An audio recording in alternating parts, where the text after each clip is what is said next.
These are the craziest conspiracy theories on the internet. And what better place to look than TikTok? The CIA knows when the world's gonna end, and here's the proof. There's a CIA document that came out. It's called the Adam and Eve story. It basically explains how the world is going to end. Has it been true? Well, it makes sense.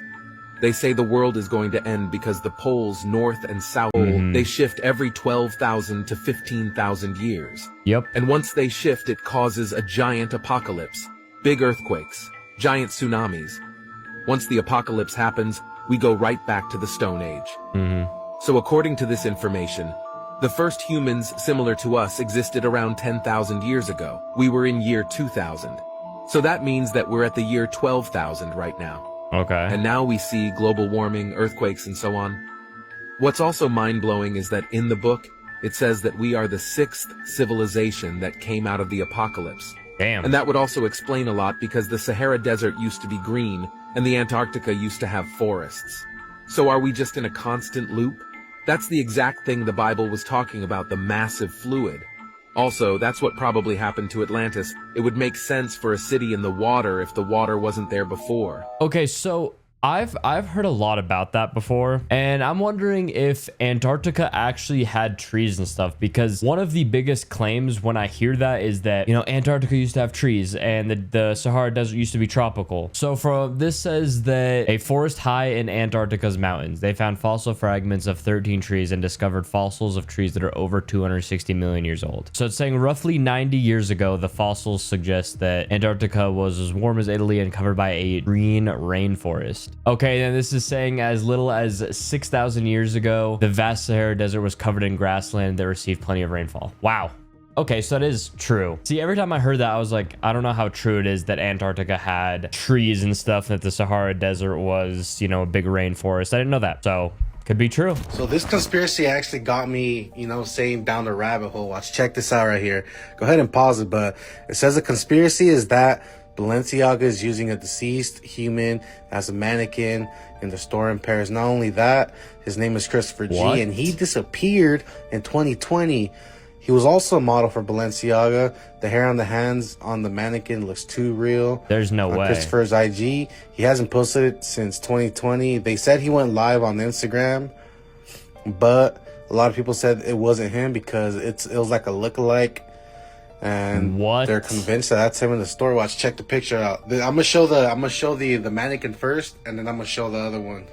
So this is the mannequin right here. Watch, dude, check it out. What? Yeah, that is not a mannequin. And then this is like a real picture. That is definitely not a mannequin. This is a real picture of him right here.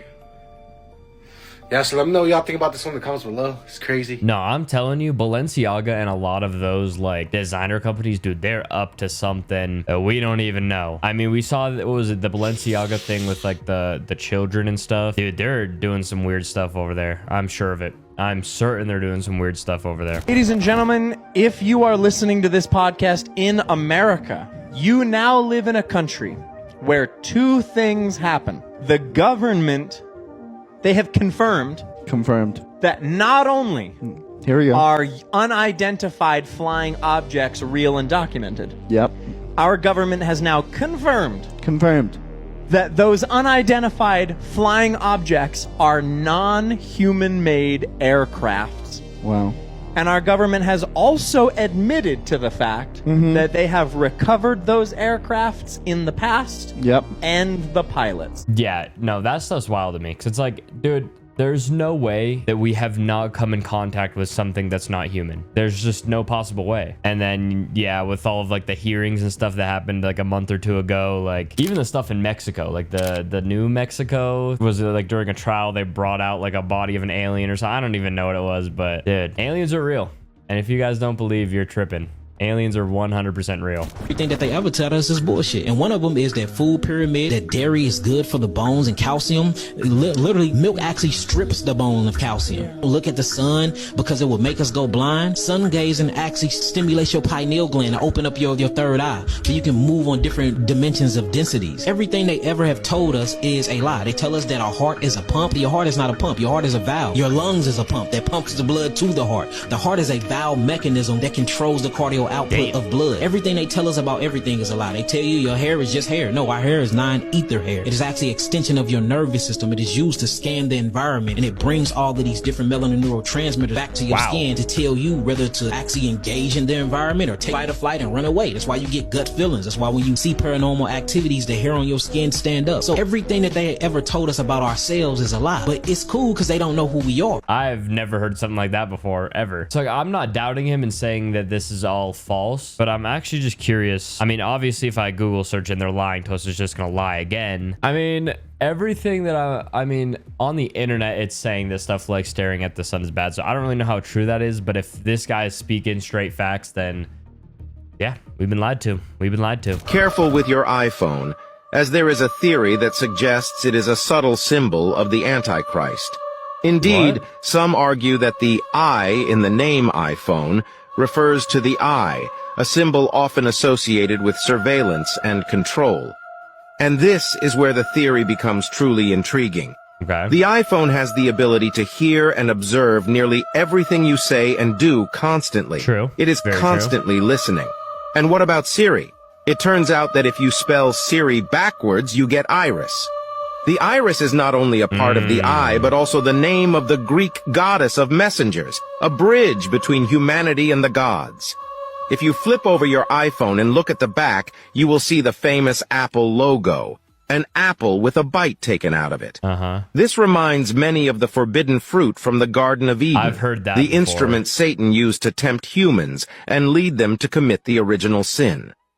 Thus, the iPhone, this ever-present device displaying the symbol of original sin, could indeed be a sign of evil incarnate. That's interesting.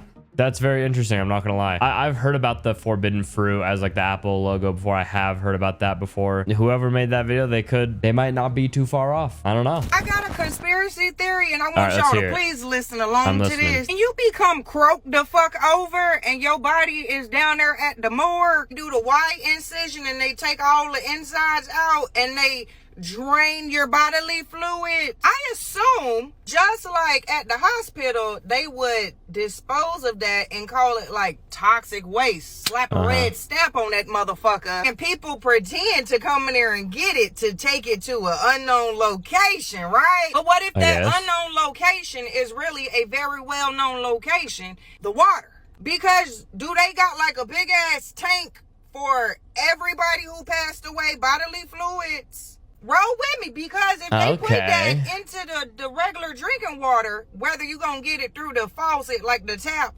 or through the bottled water, is that why they got so many different levels to water, like purified and this percentage for alkaline? Like, what if it's unavoidable? They put it in all the damn water. Like some aqua cremation type shit. It's a lot of creepy shit that be going on down there at the water plants, you know what I'm saying? I had a family member work over there. And it was just amazing to me to see how many people flush tampons knowing you ain't supposed to flush them, and what they do when they do got to clean that water from the tampons. Because they don't do nothing but clean it and bleach that motherfucker and give it back to you. And then you bathe in it and you drink it and you cook with it. And we just sipping on dead people. I'm not done yet. But if you driving down the road and you in a state that you ain't never been to before, or you in a city that you ain't never been to before, or you in the same city you grew up in, but you ain't never been to this park before, and you just look at something, like you look at a tree and you just have a whole vivid memory of what happened at that tree, but you never in your life been at that fucking tree. What if it's because the person who was really at that damn tree, you ingested their ass? That's how you're seeing the memories. What if that's why certain people can communicate with the deceased? Why they can travel to different realms? Because it's like an overload of people DNA. I mean, really think about it. COVID supposedly took plenty of people off the map. But I know that all them people didn't get cremated, or they didn't donate their body to science. And maybe a few percentage of them did. Or maybe a few percentage of people couldn't afford a funeral, couldn't afford a cremation service,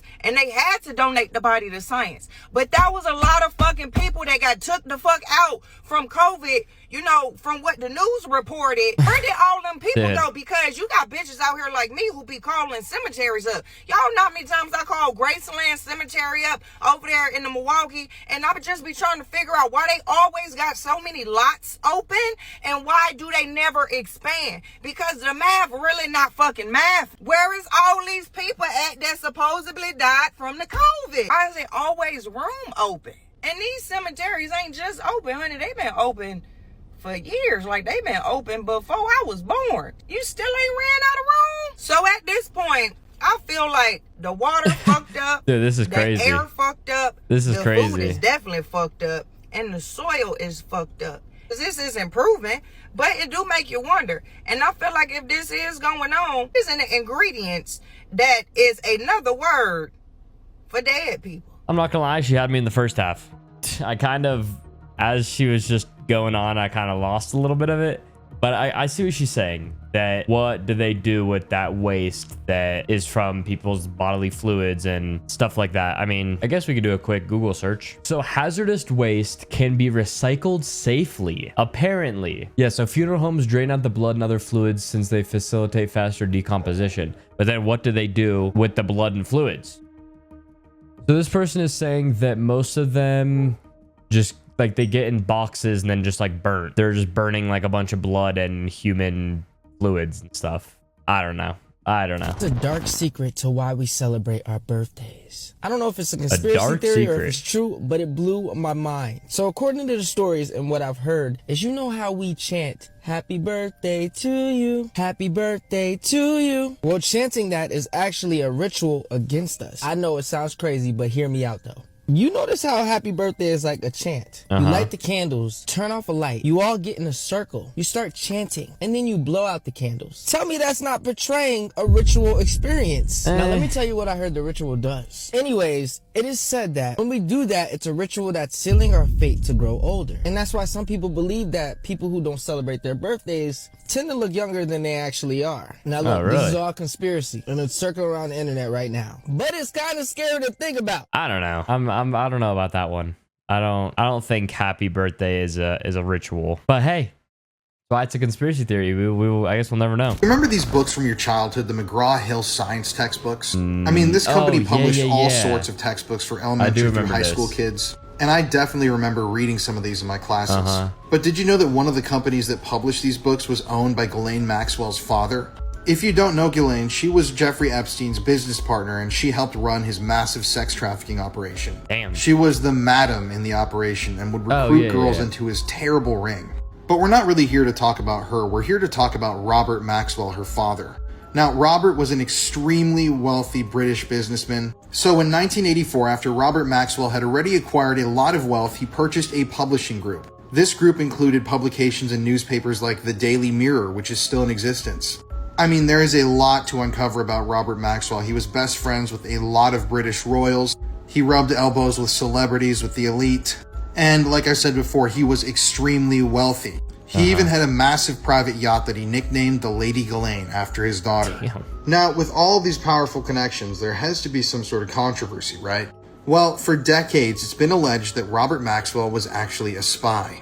And people don't really know which intelligence agency he worked for the most, but he has ties to the Russian KGB, the British intelligence service MI6, and the Israeli intelligence service, the Mossad.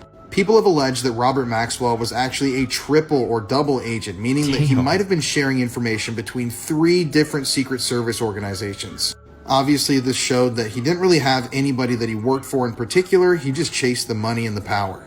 It's very strange that his blood daughter Ghislaine would end up being directly involved with one of the biggest sex trafficking rings in world history. Now, you can read a lot about Robert Maxwell's supposed spying. One fact that I found interesting was that 6 former and current heads of Israeli intelligence attended his funeral, but his death was extremely suspicious. So in November of 1991, he went sailing on his private yacht, he disappeared, and just a few days later, his completely nude body was found washed up. According to people that examined Robert's body, there was a graze on his shoulder, but there were no other noticeable injuries. But something strange is that when experts took a look at his body, nobody could conclusively say exactly how he died. And the official statement said that he may have had a heart attack and then drowned as he was urinating nude on the side of his yacht. Years later, though, a lot of different things would come out about Robert, including the fact that he bugged a lot of devices and rooms that his own employees were in because he felt like they were being disloyal and he couldn't trust anybody. His own sons even came out and said that while they didn't know exactly what had happened to him, they knew that he didn't take his own life because he wouldn't do that, and he had talked about how he would never do that. So obviously, this is just unbelievably bizarre how this all ties into Ghislaine Maxwell, Jeffrey Epstein, that whole saga. And I feel like it's something that a lot of people don't talk about and the government really hasn't looked into.